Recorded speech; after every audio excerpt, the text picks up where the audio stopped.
Hey, welcome. Here we are. I'm Sarah V, and this is my partner in Paranormal Talk and friend Dee Dee, and we are Paranormally Blonde. Thank you to all of our friends that are following us and joining us here. We appreciate your continued support, and to all our new friends, pardon me, welcome to the circle. We are excited to have you right here on our new home of the X, where we're explaining the unexplained. So tonight we're super excited to be joined by one of our dear friends. But before we get there, next week, I just want to kind of roll in that we are going to be talking to Mike Ricksecker. I'm kind of excited about that, like shadow figures. This is something we got to get into deep. So that's going to be super cool.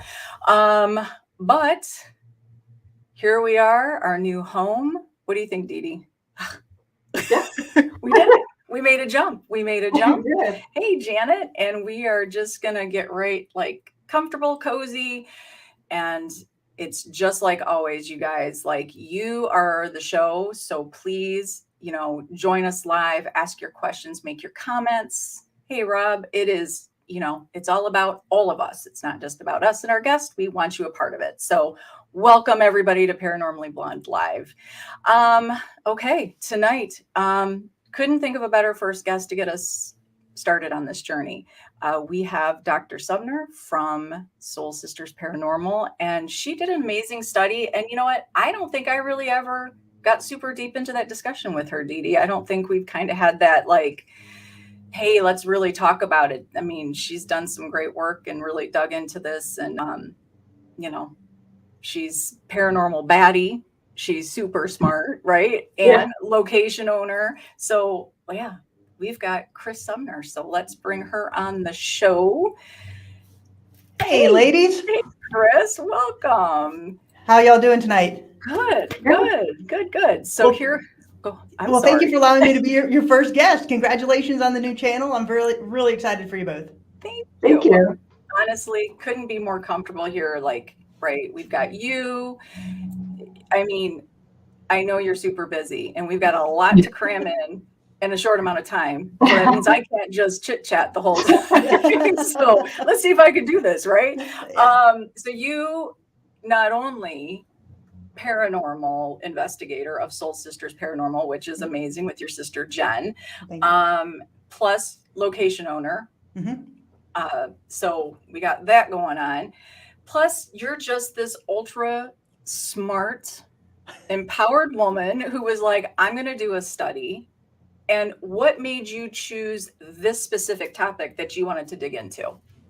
Well, obviously, we've always had a fascination with the paranormal, and I was actually asked by Arkansas State University to attend their Delta Symposium last year, and they kind of asked what I would want to be involved with in that symposium, and I really came up with the idea of trying to marry paranormal investigations and historic preservation. Obviously, my belief is the two go hand in hand, right? You really can't delve into paranormal and go to these locations and not be fascinated with historic preservation.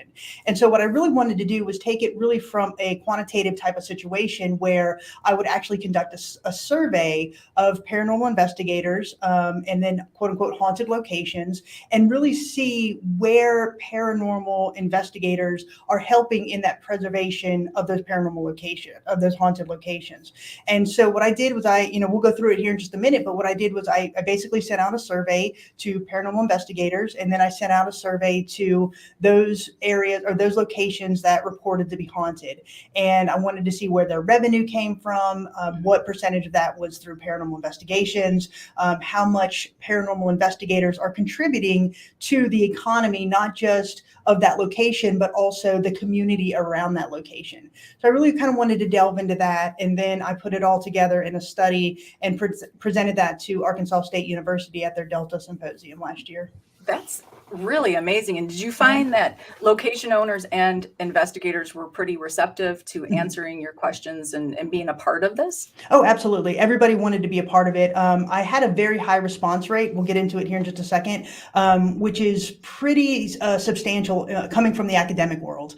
Anything higher than a 50% response rate is something that's really good in a quantitative study. And I had both from the paranormal investigators as well as the location owners. Another aspect that I kind of worked into it as well are ghost walks, like haunted ghost walks in locations. We won't delve into that tonight, but that was also the third factor that I wanted to look at to really see where the public, not just paranormal investigators, but where the public was actually putting in money to paranormal to the paranormal tourism is what we'll call it. And those operators also were very receptive to this study, and everybody kind of wanted to get involved. So it was actually a really unique study and one that I'm pretty proud of. That's awesome. I feel like, and Dee Dee, I don't know, you tell me how you feel about this. I feel like, I can think back to some trips, even say 15 years ago, right? And certain places, Rhode Island, certain areas, you might be able to find some ghost walks or tours or whatever. But now, fast forward the last 5 years, right? It'd be hard not to find one. Right. Right. I mean, you go to Vegas, Dee Dee, so you have that now with the Zach Bagans museums, now no matter where you go, it doesn't have to necessarily just be haunted savannah anymore. I mean, every state you go to has this, boom of, haunted something to check out. So, all right. So I know with your slides, we have a lot of information to go through, and I've just been dying to see because I know you got to present this, and I feel like, we talk about so many other things, but I think this is a really important thing to talk about. And I think you spent so much time, and made such an effort. And I mean, this could bust a lot of things wide open for a lot of people. I mean, this could be a whole new, world for making some money, I guess. Well, my want in doing it really was one for that for the Delta Symposium that I presented at, but also, as you mentioned before, Miranda Young and I are the co-owners of the historic Scott County Jail here in Huntsville, Tennessee, which is where I'm sitting now. So that's why the prison uniforms are behind me.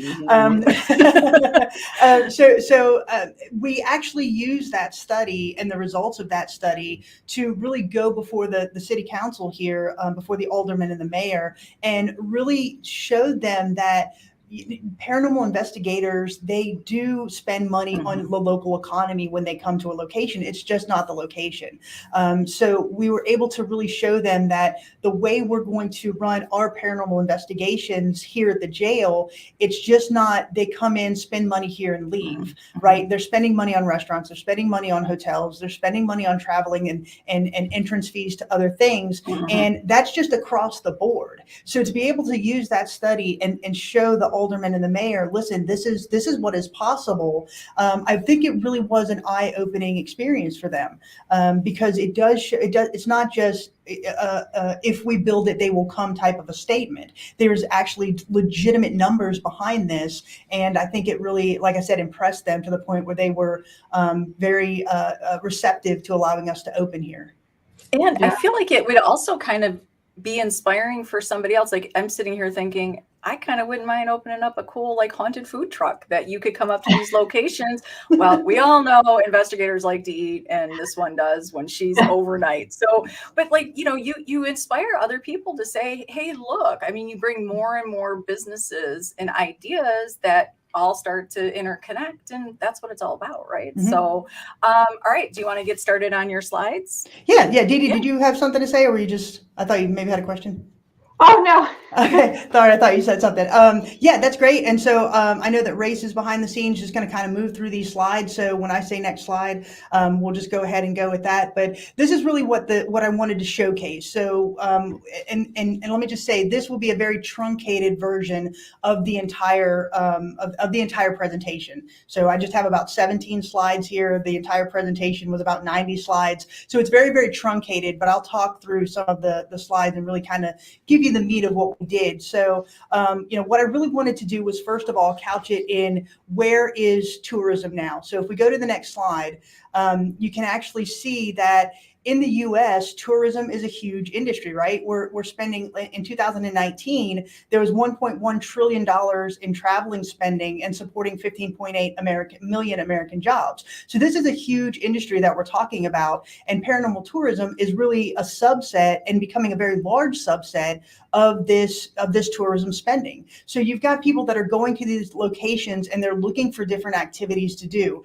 While some of them are visiting relatives and such, most of them are now moving into the rural areas because they want to do rural sightseeing. And a lot of the locations that we're trying to preserve are in these more rural areas. And so this really just does go hand in hand with historic preservation. So when you go to the next slide, you can see that a lot of the activities, again, revolve around sightseeing, going to national parks, going to these historic locations.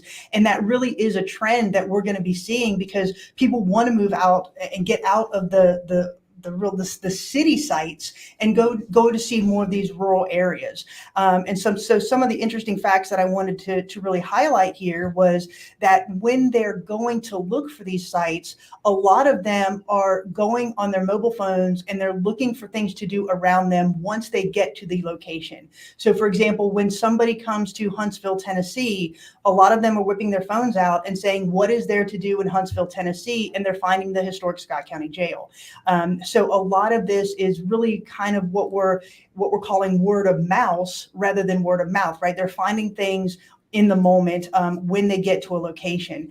So 3 out of 4 of the activities that they're booking when they get here happen the day before or the day of the activity that they're going to do. And for example, we actually had some visitors come in today to the historic Scott County Jail, and they came in because one of their daughters was just looking on their phone for something to do in the area, and they said they saw us and they spent about an hour here. So that is a very telling statistic when you look at that, how many people are looking on their cell phones when they're trying to find these locations. And when it comes to experience, or when it comes to travel now, we see that experience is really beating the expense, especially now when we're coming off of COVID, right? People want to find these areas, they want to find these locations, and they want to spend the money to do it. So we go to the next slide.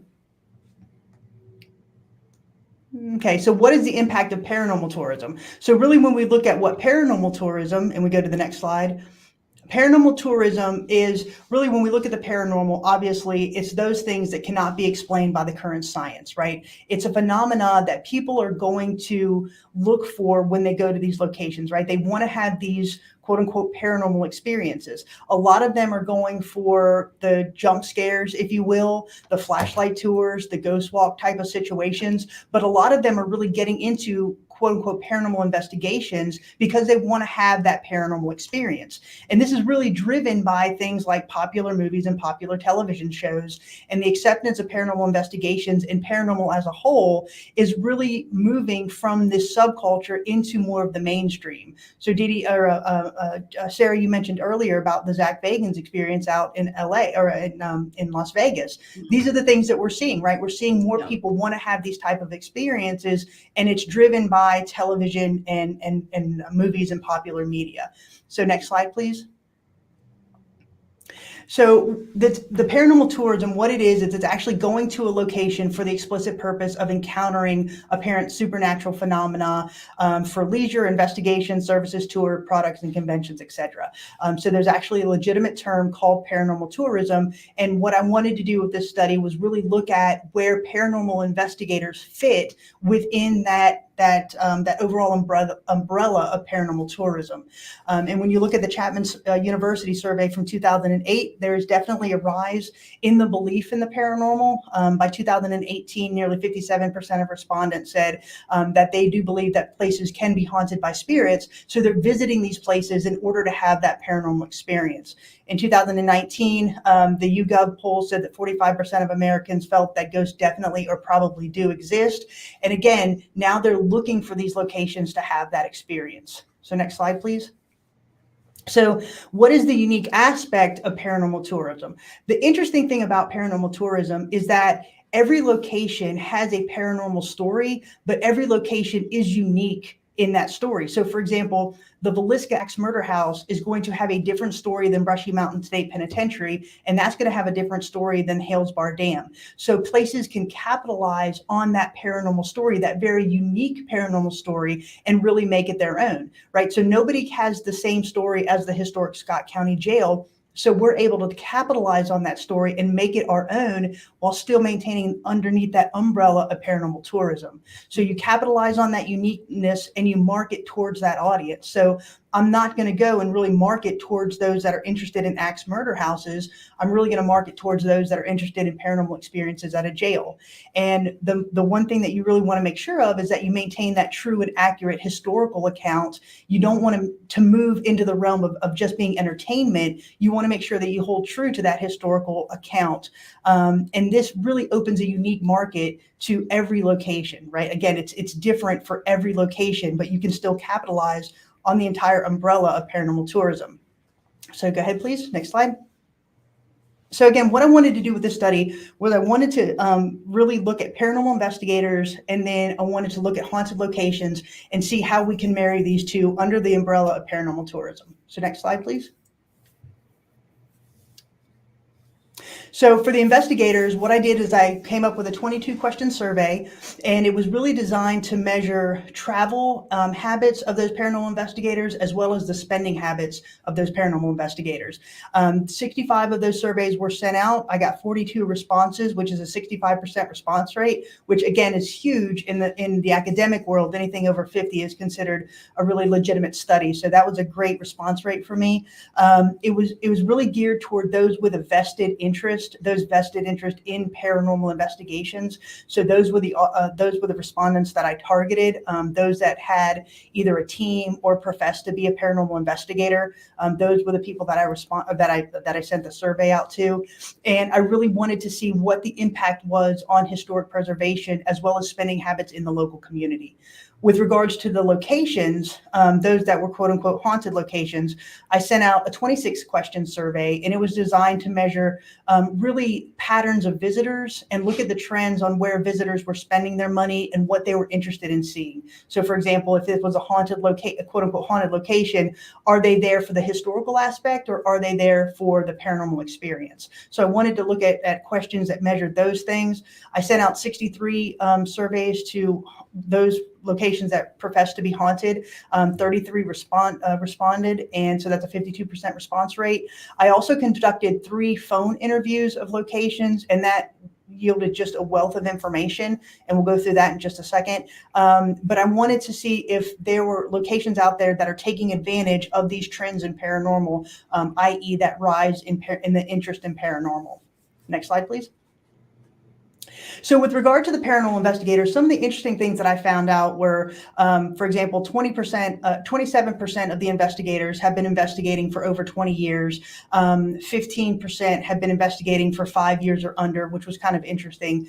And the one statistic that was really interesting to me was about 45% are between the ages of 45 and 54 years of age, which is really interesting because that's the age range that has that expendable income. They have the ability to travel. They're more, secure in their professional career fields. So these are that is the age bracket that really has the ability to go out and conduct paranormal investigations.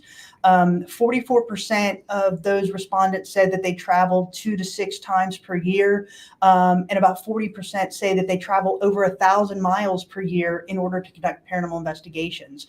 And a lot of them said that, 42% said that they anticipated traveling more over the next year, which is, again, a pretty interesting statistic. So with regard to the paranormal investigations as a subset of paranormal tourism, again, these are the individuals that are going to a location to investigate those haunted claims, but they're not just spending money at that location. 24% of the respondents said that they spend over $1,000 per year on location fees. And they also said that they're spending at least $500 per trip on gas, food, and lodging as well. So, and also entrance fees to other things such as museums, other historical sites, other historical locations. So everything is not just a location that they're going to, everything is reaping the benefits of paranormal investigators when they go out and perform these investigations. So again, they're traveling, they're participating in activities that are related to historical tourism as a whole, not just at the location. So I thought that was really telling. And so when I did the phone interview with the haunted locations, for example, I called Fort Mifflin in Philadelphia, and even during COVID, they were saying that paranormal investigators allowed them to keep the lights on during COVID, because while they couldn't allow other tourists in, paranormal investigators, by their very nature, social distance, right? So we tend to kind of spread out when we're there.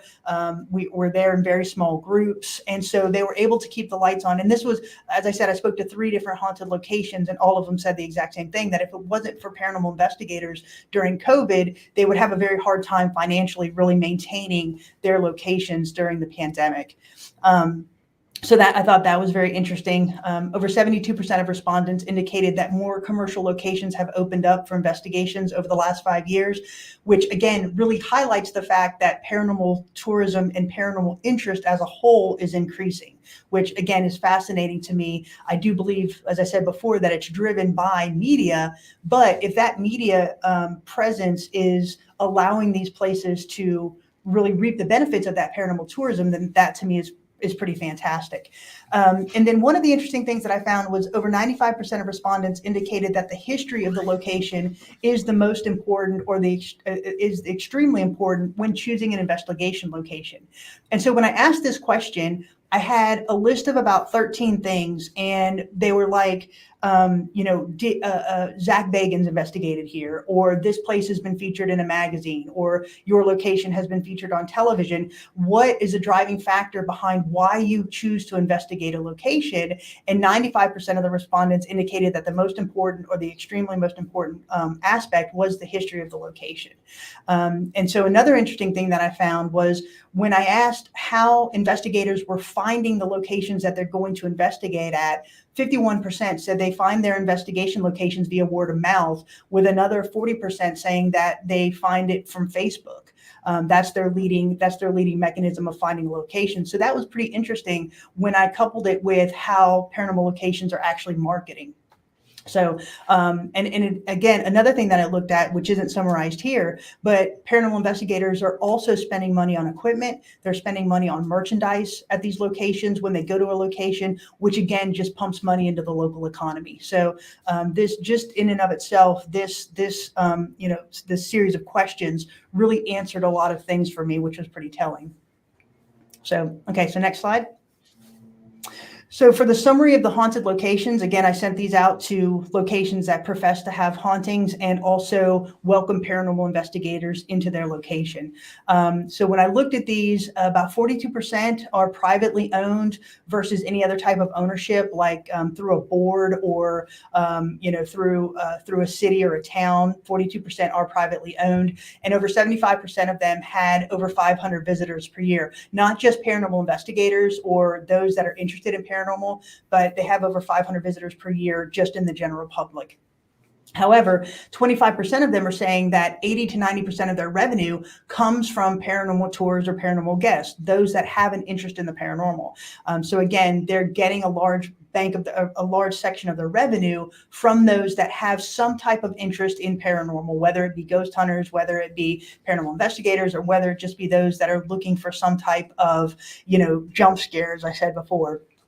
So, like I said, the interesting thing is that there are also more of these locations opening because more people are going to spend money at them. So 42% of respondents are saying that they've offered the services for 11 years or fewer, and that really coincides with the popular television shows that really started ramping up about a decade ago. The primary business operation of 57% of these respondents is something other than paranormal. So, for example, their museums, or their houses that are turned into a museum, or their historical societies. Yet 37% of the businesses report that 60% of their customers are there because they have an interest in paranormal, which again is pretty telling.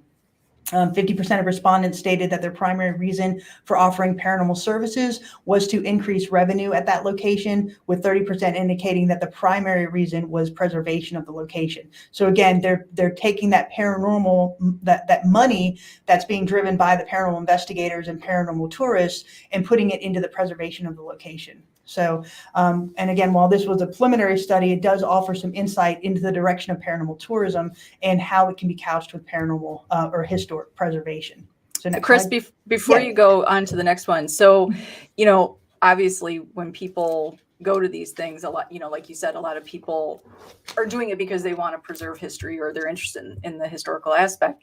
But, having gone to some of these, do you find that you see obvious things that are going into these locations? Like you and Miranda put a lot of, elbow grease and love into preserving this location that you run. But I have been to a few that, the price tag is pretty hefty for a private investigation and the hours are kind of tapering in a little bit. You used to get a lot and now it's kind of like tapering in. And sometimes I've gone back, and many investigators do this, right? You go back several times. Dee Dee has her favorites. You go back, you go back, you go back. I don't know that I'm seeing any real preservation going on or preserving. and so, and not that would ever stop me. It doesn't. But, when you're, I'm wondering, an investigator has very different answers than the location owners, and you're both. I'm both. So you kind of get the, you're the entirety of this survey. But it is interesting. I mean, do you find that some of these locations truly are preserving not just the basic keeping the lawn mowed, right? I mean, or possibly lights on, because there are a lot of locations you don't get heat. Some of them don't even, I've gone to locations where there were bathrooms on the inside and no longer do they, because they don't want to do the plumbing. So now you're out in an outhouse. So, do you find that there is some solid evidence that this tourism money is going into preserving some of these locations? I didn't delve down specifically as to, the exact dollar amount. When I did the survey, they were telling me, they were answering the questions. I was honestly, as to how that money is being distributed, with the majority saying that the paranormal tourism dollars that are coming in are going to the historic preservation of these locations. To your point, having been both a paranormal investigator and a location owner, it is kind of a different line, right? The paranormal investigation teams that are coming into the historic Scott County Jail, while it is going to historic preservation here, in the sense that we are paying for the upkeep through those funds, right? So we are paying for the heat to make sure that everything maintains a solid temperature. We are paying, for the air and all of that and the lights. So it does go back into the historic preservation in that sense, paint and all of that as well. So you really got to kind of look at that. So to my knowledge, the way that they answered the questions, I can only go by what they're telling me. And right. They did say that the majority of the revenue that they're coming in from paranormal tourism is going to the historic preservation of these locations. And actually, I think this comment by the Get Haunted Network, Mr. Rob, is a great comment and question, because for those out there that do this, such as Rob with Get Haunted, that would be really beneficial to their business to reach out to some of these locations that might need some help driving some traffic their way, but aren't real sure how to do it. And that's where Get Haunted and other event companies like that come in handy. And there's like, hey, we'll help you, and your tool, your presentation is a perfect tool to do that. I think that's an excellent point, Rob. Well, and that's what we'd love to do. That is really kind of what Miranda and I are really building our company to do. We set up the historic Scott County Jail here, and obviously that's our main focus and our baby. But she has a very unique background in graphic design and marketing and advertising, and I've got a business background. So to marry those two types of strengths is really what we would want to do. We want to help other locations. If we can help provide this type of data, if we can help help provide the revenue data that would help drive historic preservation to some of these locations, we would love to be consultants on that type of project.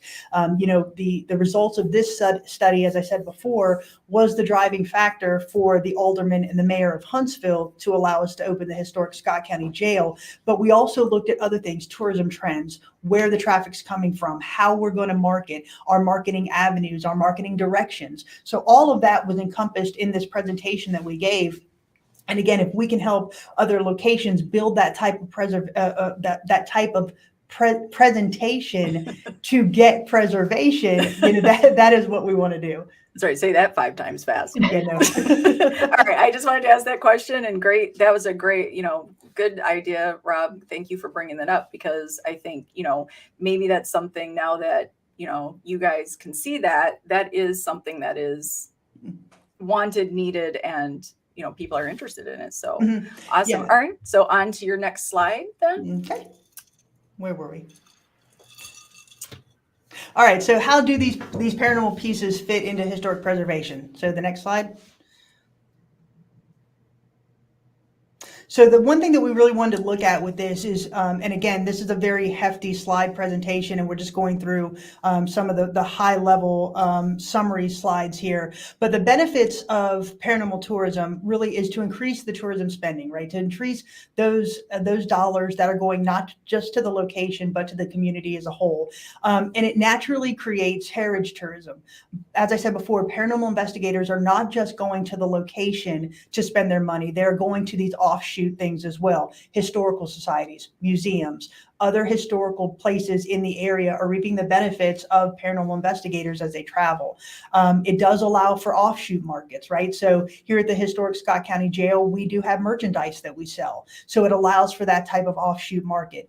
So that those type of markets can take advantage of paranormal investigators when they come to these locations.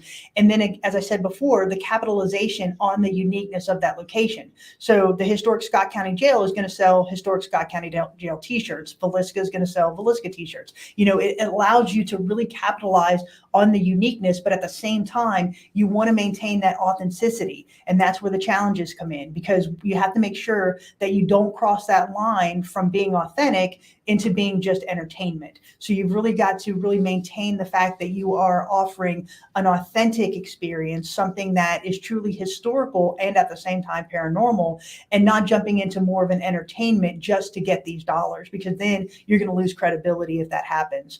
Obviously, if there's a saturation in the market, right? If we've got 5 different paranormal locations that are opening up in one zip code area or something, that could saturate the market. But then again, you jump back to the uniqueness of your location, and that's really what is going to drive the tourists to that area.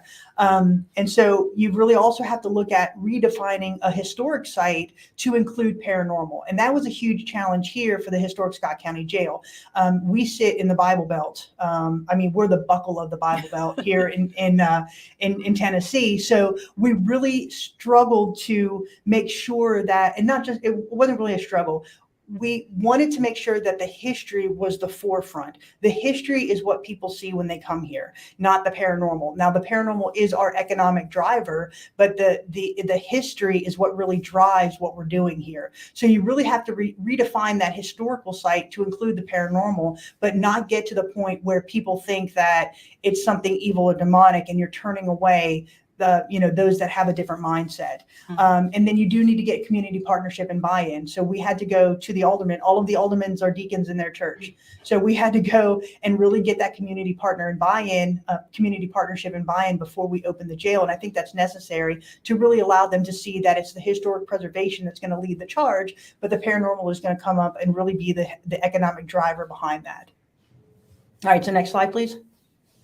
And so some of the other things that I wanted to look at, just to re-emphasize the fact that the trends in paranormal are really moving in a positive direction. I wanted to really look at what the states were doing with regard to paranormal with just paranormal tourism as a whole. So what I did is I went to each state's tourism website, and for every state, I entered the search term of haunted, paranormal, and ghosts. So if you look at this one, 41 states, if you go to their tourism website and you type in the word haunted, 41 of them have events that come up with that type of search word. If you look at paranormal, 35% of the 50 states have some type of event that is couched around paranormal.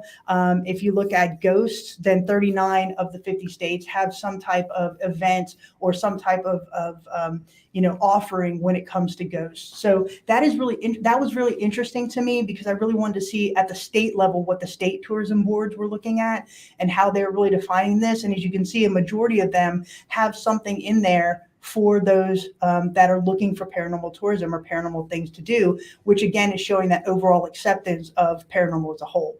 I'm actually surprised that the word haunted and paranormal are not switched with the amount of states, because you feel like, I get ghost. A lot of people don't want to necessarily use that term because, right, ghost and whatever. Haunted, okay, that's a little bit more general, but paranormal, I would think that would be, because that can encompass a lot of things, right? I know a lot of times paranormal, you hear that word and you automatically go to ghost, right?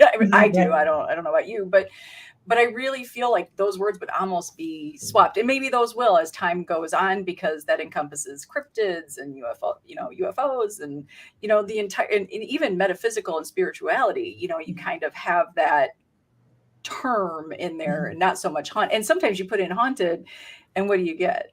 You get the entertainment haunted houses, not the authentic, right? Of course. I mean, of course, and that's the reason why I wanted to look at all three, right? Because I knew that if most of those states, and again, I'm going to the state tourism board, so I went to the Florida Board of Tourism, that type of, that higher level website that encompasses the entire state. So that's why I wanted to look at all three terms to see where they lie. And to your point, paranormal was pretty high for me, because when I typed that in, there were things like paranormal walks or paranormal conventions or paranormal symposiums. So those things were coming up, which to me indicates that those that are running these tourism boards and these tourism sites, they understand where the money is coming from with regard to paranormal tourism, that it is something that is increasing. Absolutely. Let's see. So Nancy, she missed the beginning of the video, and I agree. I think, she says, I think offering paranormal tours for a fee is no different than charging a fee for a tour of a museum or historical site. And if you're into paranormal, I mean, right, Dee Dee, like, I'd pay. I mean, I have no problem. I wouldn't think like, well, how dare you charge me a fee for a paranormal tour? I would totally pay. I haven't found any free ones. Right? Thank you. Yeah, and so Nancy, and that's a great point. So as I said before, with the historic Scott County Jail here, what Miranda and I have done, it is the history that's driving this, right? So we offer daytime historical tours, and people come in and they pay $10, and it's just them walking through. Now, if you walk through our jail and know nothing about it, you would never know anything about paranormal. You'd never know anything about ghosts, spirits, none of that. There's nothing here that highlights that, right? But when they come down, a lot of people say, is this place haunted? Do you have ghosts? That opens the door to, why, yes, we do. Right. And we have flashlight tours, and we have, paranormal investigations. We have guided ghost hunts that you can book as well. And they're probably about 50 to 60% of the people that come in for day tours end up booking some other type of tour. And so that to your point, most people do want to know the history of the place. I know that they want to know it as investigators. So we do offer that when they come and investigate. But a lot of people come for the history part, and then that allows us to open the door to the paranormal part, because a lot of people kind of come in and like, is this place haunted? Do you have ghosts? And then when you say, why, yes, we do, then their face lights up, and that gets into a whole other conversation. So yeah, absolutely, it is really interesting to watch that progress. And I actually thought her other question about like, how is the opening of a paranormal historic site compared to like a political discussions over opening a casino in a town or city? And that is interesting because, like you said, you guys are in the Bible Belt. And so although a place like maybe New Orleans, and I have never been, but right, that whole city is like, they embrace it. Yeah. But how do you go? How do you approach it? It does become a little political for some. It is like doing a political conversation for some. It is. And for us, that's kind of how we approached it when we went to the town of Huntsville. We went in with a business plan that encompassed paranormal, right? And because it's a discussion that we couldn't shy away from. It wasn't one where, let's just tell them we're going to open this as a historical site, but we're going to allow paranormal investigations in. No, we wanted to be completely transparent and completely upfront. And we had the numbers and what we felt was legitimate survey results to back up where we were going to get our money to really open this business. And we absolutely told them that the history was going to be forefront, but that the paranormal was going to help us pay the bills, right? That's going to be the economic engine that runs the historic Scott County Jail. And it is, right? That is coming to fruition. So it is a discussion that you need to have, and it needs to be upfront. And most people are embracing it, especially when you come at it with numbers. Most of those people that are sitting there that are making decisions about a town or a city or a county, all they hear is cha-ching, right? They want to see the dollar signs, and that's what we gave them. And that, I think, to us, that was what was the telling feature behind this. It wasn't something that we just said, if we build it, they will come. No, we said, okay, this is what we're going to do. This is our marketing strategy. This is our marketing avenues. This is the direction we're going to take. This is our branding and what it's going to look like. And it's going to in no way tarnish the historical significance of the jail or the town. It's going to be extremely classy, and that's how we kept it. And I think most people are very impressed with that. Yeah. Well, how could you not be? I mean, all right. So I just want to mark time here for myself mostly, but I know Kris has her own podcast that she's going to be doing immediately after this show. So I know you wanted to be off about 10 minutes before. Mm-hmm. So if you want to go through the last of your, I want to make sure we get to the end of your presentation. So if you want to go through the last of your slides so we can get them in before you need to skedaddle over to yours. And so this is another chart that I put up during the presentation. So this is the 2021 list of haunted locations that participated in the world's largest ghost hunt. And I thought this was extremely telling because this really showcases that it's not just a regional situation that we're talking about, right? All over the country, really all over the world, we've got these locations that are actively pronouncing, listen, we're involved in ghost hunts, we're involved in paranormal activity, we're involved in paranormal tourism, and this is how we do it, right? So I thought this was a very interesting slide to put up, and it really shows that when you look at the growth of these locations, that it is increasing, right? It's more places that are taking advantage of this paranormal tourism aspect, and it's really something that can't be ignored. So next slide, please. And then along with that, I also wanted to look at paranormal real estate, which might be, kind of people might be shaking their heads. Why would you want to do this? But it actually shows where the increase is coming from, right? So for example, the Lizzie Borden House in 2004, it sold for a little over $400,000. Its assessed value is a little under $350,000. It sold in 2021 for $1.5 million. Why? That is crazy. It sold for $1.5 million because the return on paranormal investment, right? So that place is actively booked. It absolutely has a paranormal story. Almost every person that goes there is going there for paranormal tourism. So the perceived value is $1.5 million because they know that they can get that return on their investment. A former jail in Central Florida, it sold in 2005 for $32,000. Its assessed value was $27,000, and the asking price was $140,000. So again, they see the perceived paranormal value in that location. 1825 house in Mississippi. It's reportedly haunted. The assessed value is $379,000. Its current asking price is almost $900,000. Again, because the interest in the paranormal. A hotel in El Paso, the assessed value is $626,000. The asking price is $1.9 million. Again, because they know that they can get that return on investment because of the interest in the paranormal. So that's why I really wanted to look at that to really kind of show it's not just this one segment of a location that's reaping the benefits. It's crossing the board over different realms of a community, right? So you've got things that are taking advantage of this paranormal tourism. All right, next. And in conclusion, if incorporated correctly and strategically, paranormal tourism can absolutely have a positive impact on a community as well as the location that has historical significance. However, it does have to be done correctly, right? You cannot sacrifice the historical integrity for the paranormal dollars. So you really have to be able to incorporate a very successful paranormal plan and have all of the stakeholders be on board with that before you can really have a legitimate legitimate paranormal business, if you will. So you just can't sacrifice the historical component for the entertainment. And I think if you do that and you do it successfully, you will have a location where people will absolutely come and spend their tourism dollars, the paranormal tourism dollars, not just at the location, but in the community as a whole. So I'm curious if I'm going to assume that you're going to continue to follow this study and build upon it. So I would be curious, how much of like historical societies do they like when a private person comes in and wants to, you know, there are some crazy things going on right now in the paranormal world. And, you know, the historical societies have run these places for so long, and some of them have embraced some of that paranormal talk. They might not have built a business around it, but there's some paranormal talk. So now, you know, do they like when somebody like Dee Dee and I, Paranormally Blonde, is going to open a location now? We're going to get into the business and we're going to see what we can do.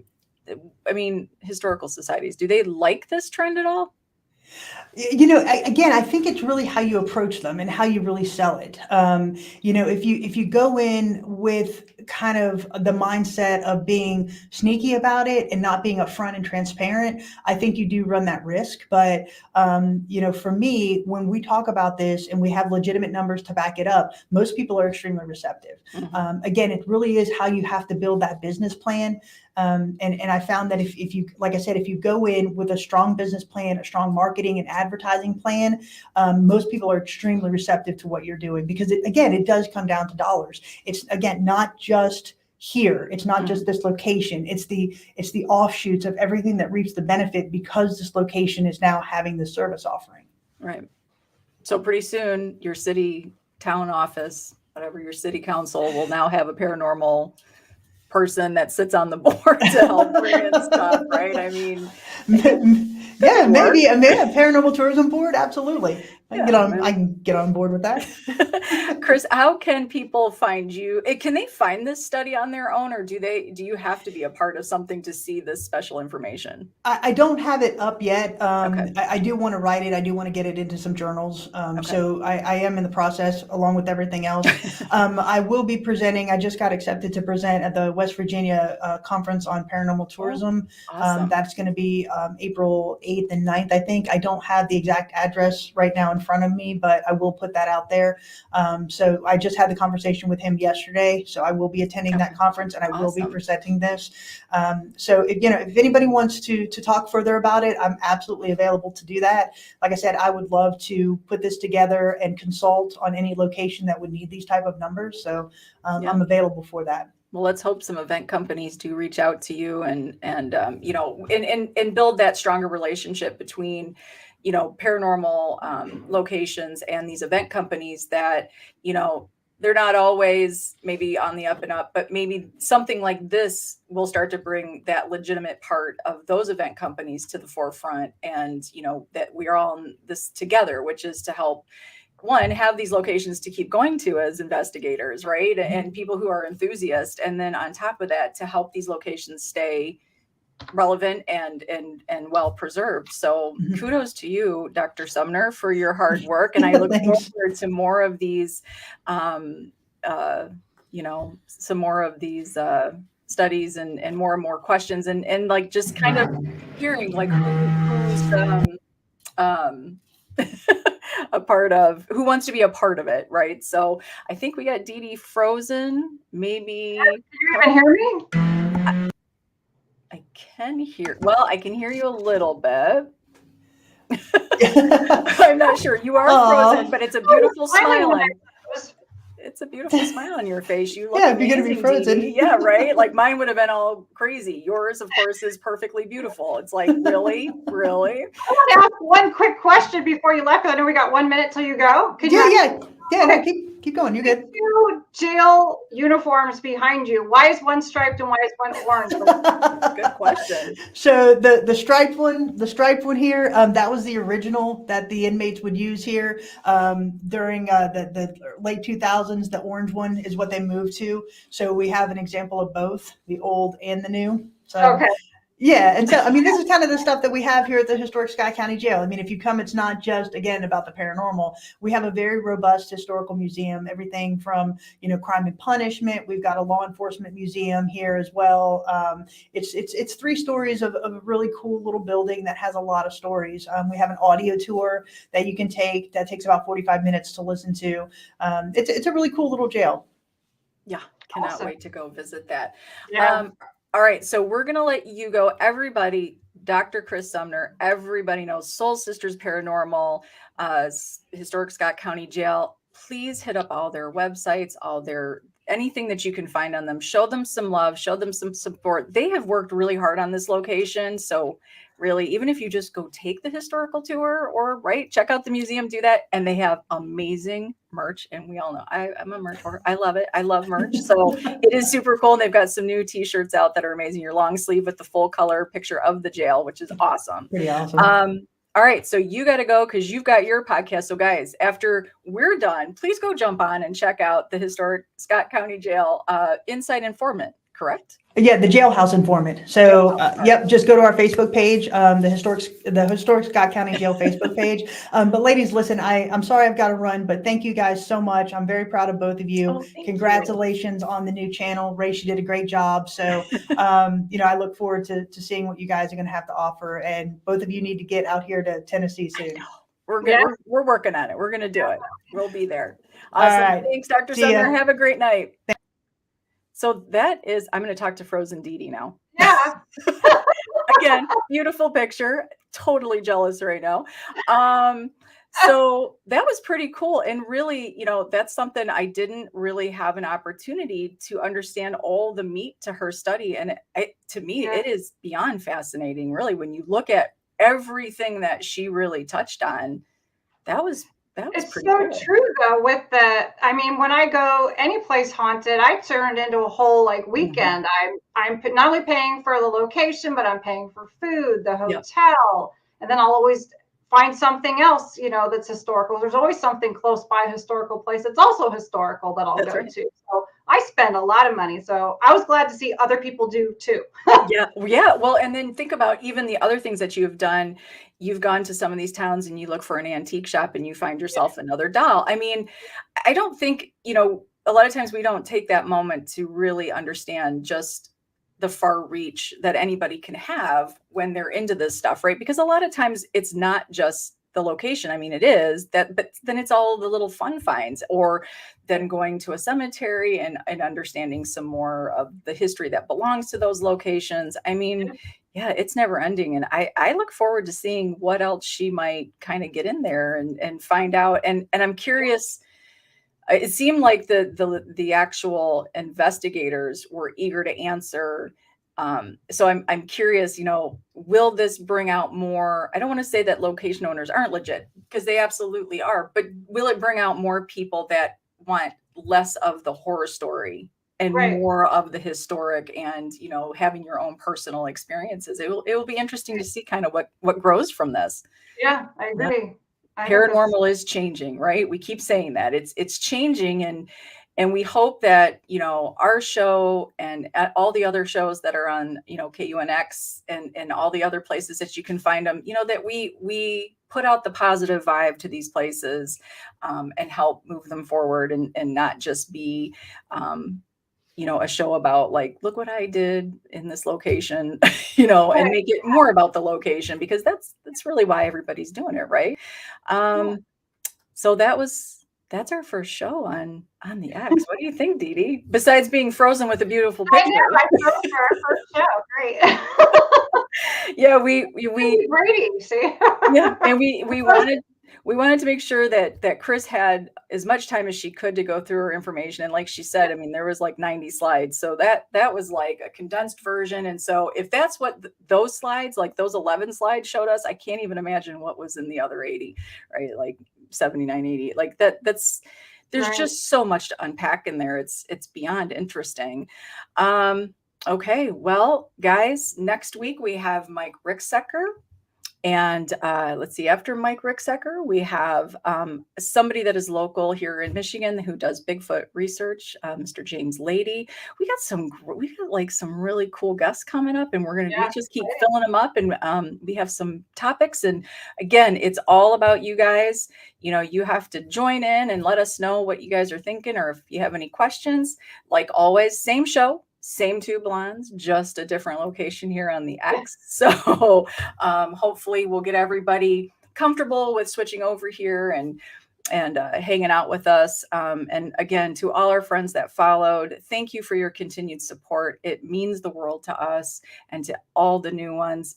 Truly, truly welcome to our circle. We are really excited to get to know you and to get to know all these guests with you. So, you know, here, look at that, Dee Dee. I did it under 55 minutes. You wrapped in an hour. That's pretty cool. I actually can keep a show under an hour. That is amazing. It just takes our guests to get in there and just fill this 55 minutes with some good information. So, so guys, like always, you can find us here on KUNX every Monday night, 7 p.m. Eastern time. And you can see the replay on Paranormally Blonde YouTube as well if you missed. And there's all sorts of course, I don't have it written down in front of my face. I will be sure to have that for the next, but there is going to be a slew of podcasts that you can hear us on. Also, you can go to the KUNX page, and there is like a little radio player at the top. And if you hover over that, you can listen. You don't have to watch us. You can listen to us as well. So that is our first show. And I say we did not a bad job. Yeah. Oh, really interesting. So there we go. As Deborah Roberts has pointed out, first one in the can. We got it. We did it. Thank you guys for all your support. And we will see you guys next Monday at 7 p.m. Eastern time. Yeah.